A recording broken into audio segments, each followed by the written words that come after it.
Bonjour et bienvenue à bord de Passage Insolite, le podcast qui décortique le mindset du changement au féminin.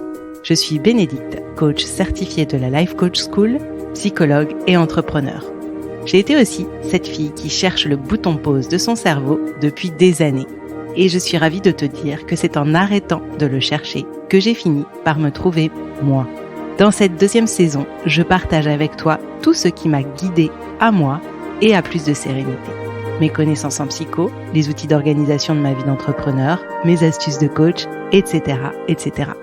Chaque semaine, en solo, en duo, en 5, 10, 15 ou 20 minutes, je t'offre une dose d'inspiration, de l'énergie et des bonnes ondes pour te permettre de mieux comprendre comment tu fonctionnes et devenir pleinement qui tu es.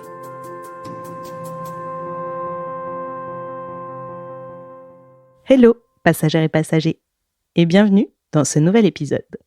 Aujourd'hui, je te propose de t'emmener dans les méandres de mes questionnements et de mon cerveau. Ne prends pas peur, si je t'emmène avec moi, c'est que j'ai clarifié quelque peu les choses. Et tant mieux, parce que je t'avoue que ces derniers temps, j'ai eu tellement d'interrogations et de phases où je me sentais bien, suivies de phases où je ne me sentais vraiment pas bien, que j'ai plutôt galéré à trouver du sens à tout cela. Mais si aujourd'hui je te raconte tout cela, c'est parce que j'ai envie de te parler du doute. Très concrètement, ce doute, c'est ce que j'ai traversé et ce que je traverse depuis quelques semaines maintenant. Pourquoi ? Parce que cela fait 1 an et demi que j'ai lancé Passage Insolite, parce que cela fait 3-4 ans que j'ai beaucoup changé ma vie et que je continue à m'interroger sur le sens de tout cela. Alors peut-être que je me pose trop de questions. C'est possible, mais c'est ainsi que je suis et j'avoue que j'ai fini de lutter contre cela parce que j'ai accepté que cela faisait partie de ma personnalité. Pour autant, il est vrai que le doute peut être extrêmement fatigant, épuisant, déroutant. Mais je me suis rendu compte qu'il pouvait aussi être quelque chose d'extrêmement puissant sur lequel on peut s'appuyer et avec lequel on peut jouer. Comment cela ? Je t'explique cela tout de suite. Je ne sais pas si tu te souviens, mais il y a 1 an et demi, quand j'ai lancé le podcast, dans les toutes premières interviews que j'ai faites, j'ai interviewé Tatiana.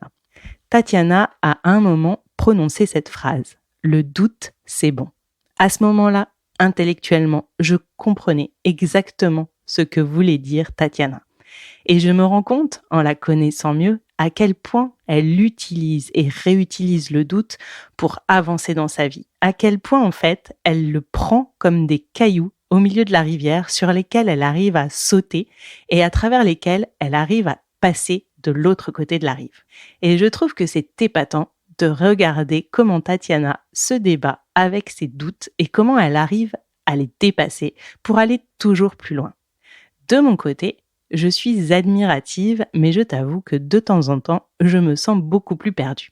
Alors oui, le doute est quelque chose sur lequel on peut s'appuyer. C'est quelque chose qui peut nous permettre de mettre en lumière certains risques, certaines peurs, et qui peut nous amener à nous poser des questions qui vont nous permettre d'avancer. Mais parfois, il peut être aussi juste un poison qui s'insinue dans nos veines et nous paralyse, nous empêche d'avancer, nous fait voir la vie de façon beaucoup plus trouble et beaucoup plus difficile qu'elle ne l'est vraiment. Pourquoi ? Tout simplement parce que notre cerveau est toujours dans cette recherche de protection et ne veut pas que nous avancions, que nous changions, car il considère le changement comme un danger. Alors oui, le cerveau n'est pas là pour nous rendre heureux. Il est là pour préserver notre vie et notre santé. De ce fait, concrètement, plus il nous insinue du doute, plus il fait son boulot, mais plus de temps en temps, il nous bloque dans des impasses.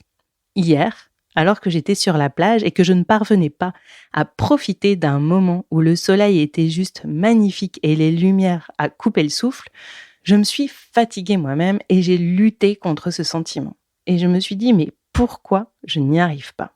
Et c'est là que j'ai eu cette espèce de révélation ou cette espèce de vision selon laquelle le doute, nous ne l'utilisons pas toujours à bon escient et notamment dans les moments où nous n'allons pas bien.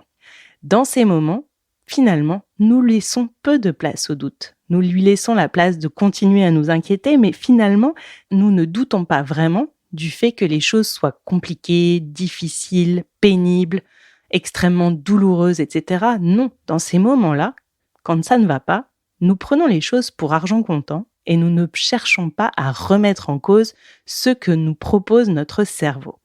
Alors je me suis dit, si le doute s'invite dans notre vie quand nous allons bien et que nous lui laissons cette place, pourquoi ne l'inviterions-nous pas dans notre vie quand nous n'allons pas bien en lui demandant de venir questionner et de venir remettre en question cet état de fait?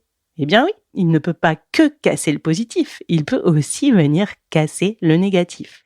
Et c'est cela que j'ai envie de te proposer aujourd'hui. C'est cela auquel j'ai envie de te faire réfléchir et auquel moi-même je réfléchis actuellement. Quand tu vas mal, ne t'enferme pas dans cette vérité que tout va mal. Ne laisse pas ton cerveau te faire croire que tout va s'arrêter, que tout est fini, que ta peine restera là pour toujours. Non, interroge-toi de la même façon que le doute te fait te demander si ce bonheur que tu ressens durera toute la vie quand tu te sens bien. Demande-toi à l'inverse, quand tu te sens pas bien, si vraiment ce sentiment de malheur durera toute ta vie. Et il y a de très fortes chances que, de façon rationnelle, tu répondes que non. Alors évidemment, émotionnellement, peut-être que ton petit diable intérieur te dira « Eh bien si, tu te sentiras mal toute ta vie », mais une part de toi va lâcher, une brèche va s'ouvrir et l'espoir va peut-être s'insinuer, comme cette fameuse antidote du poison doute. Alors voilà, c'est ce message que j'avais envie de te transmettre aujourd'hui. J'avais envie de te partager cette réflexion et j'avais envie de te dire de considérer le doute et de le laisser rentrer dans ta vie dans les moments où il peut t'aider à avancer, à te poser des questions pour aller mieux, pour avancer, pour dépasser des croyances limitantes, mais aussi de le laisser rentrer dans ta vie dans ces moments où il ne vient pas forcément de façon naturelle, dans ces moments où tu te sens moins bien et où tu crois que c'est comme ça et que ça ne changera jamais. Non, pose-toi cette question et laisse l'espoir s'engouffrer ou s'infiltrer tranquillement en toi. Je te souhaite une bonne semaine et je te dis à très vite.